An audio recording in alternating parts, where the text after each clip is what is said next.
Hello everyone, Clack the Geek here, and welcome to another TV discussion. Today we're going to be discussing the latest MCU Disney Plus show, What If? Now, this is a lot different than it's not like a main MCU story. It's an anthology show, an animated show, which covers various points in the MCU, asks what if this happened instead and how that would affect things. So it's not like a proper MCU thing, but even though it is part of the MCU, it's a bit weird. So overall in the series you have the Watcher, played by Jeffrey Wright, or voiced by him, sorry, who is sort of overseeing the multiverse and all the different timelines and whatnot. Speaking of Jeffrey Wright, was also Felix Leiter in the recent Bond films, so the more you know. But yeah, each episode is kind of its own standalone thing, and it does end up culminating in the finale, but they are their own thing. So I'm going to go through each episode one by one and sort of discuss them, and then come to a conclusion as to what I thought worked and what I thought didn't work about What If. So the first episode was the Captain America / Peggy Carter one, where what if Peggy Carter got the super soldier serum and became Captain America, or Captain Carter in this case, instead of Steve Rogers. And this was the weakest episode for me because it just felt like they were remaking the first Avenger, but with Peggy Carter in the lead. And it was just, with the what if premise, there is so much potential that you can do. There is so much that you can do with that. So just remaking a film, but with a different character, it's that's such a waste of potential, because it's just, I can just watch the first Avenger if I want that story, because the first Avenger is a great film and really underrated. So yeah, just do new things with old characters, not remaking things. You know, it just feels really pointless. I honestly think the same can be said for the episode 2, which was T'Challa as Starlord, where it's it kind of felt like they were remaking the first Guardians of the Galaxy film. And there were a couple of differences, but it felt too similar to it. And again, if I want that story, I can kind of just go and watch the first Guardians film, because they're not really doing an awful lot different with it. Although it was very sweet hearing Chadwick Boseman one last time, as he obviously passed away last year, and it was very sweet hearing it, but yeah, those first 2 episodes weren't the best for me. But then episode 3 comes around, which is the What If All the Avengers Die, which takes place around phase 1, Incredible Hulk, Thor, Iron Man 2, and actually combines those 3 films into a narrative of the Avengers keep getting killed off and they're being sabotaged. The Avengers Initiative is being sabotaged. And that's a really good idea. Yeah, very different. I didn't expect them to combine the 3 films.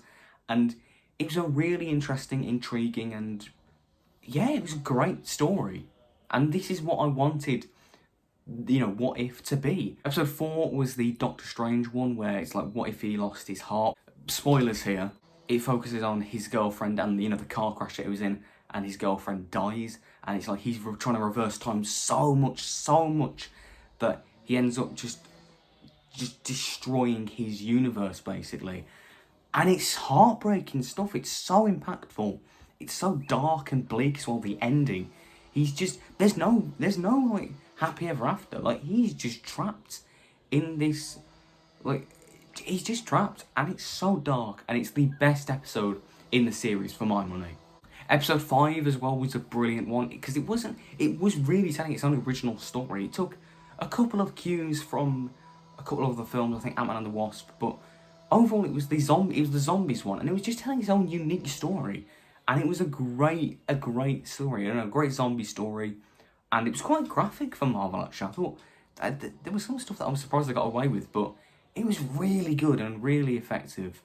Then we get episode 6, which is the Killmonger Iron Man one, which I felt was a bit of a step down, just because, again, it was falling into that habit of just remaking older films. It felt like they were remaking bits of Black Panther, even though it was set during the first Iron Man. It felt like they were remaking bits of Black Panther, and that's when the series is at its worst, when it's just remaking things and not telling its own unique stories. And yeah, I didn't enjoy that one as much. Then we had episode 7, which was the Thor centric episode, what if Thor was an only child. And I appreciate with this episode, it's not my favourite, but I appreciate that they do something a bit different. It's not like a life or death situation. It's just, because Thor was an only child, he's a bit more arrogant, and he just throws a party on Earth.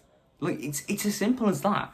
And he just has to, they just have to sort everything out. And it's a lot more light-hearted, a lot more laid back. And I appreciate that, not every situation will be a life or death one. And yeah, as I say, not the best, but still fun. Then we had episodes 8 and 9, which I consider a two-part finale, because they are kind of one story. So episode 8 is the whole Ultron stuff, and he's like he's basically destroyed Earth pretty much, except for like Black Widow and Hawkeye, and he's got the Infinity Stones as well, and he's just basically unstoppable, and he manages to break through to the Watcher, and the Watcher's like, whoa, what do we do? And it's like the Watcher breaks his oath in the final episode, and has to bring all of the other alternate universe characters like Captain Carter, T'Challa, Starlord, those kind of characters, bring them together for an epic sort of final battle. And this finale I thought was great. It was a very bombastic episode. Doctor Strange, T'Challa, Peggy Carter as Captain Carter. Very big and bombastic. They're fighting Ultron with Infinity Stones, and it's very big. But I think it was appropriate for what the series was going for. And I appreciate in the finale that they had give the Watcher something different to do.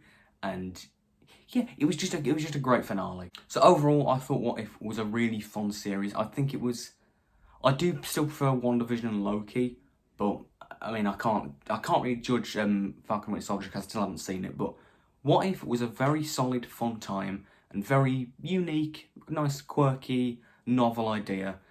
And I thought, there was some really interesting, dark, and just fantastic stories explored.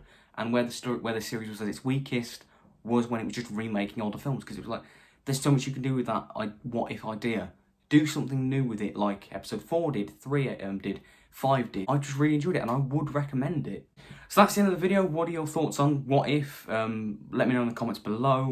All that good stuff. Be sure to like and subscribe. Click the bell so you don't miss a thing, and this Clack of the Geek signing out.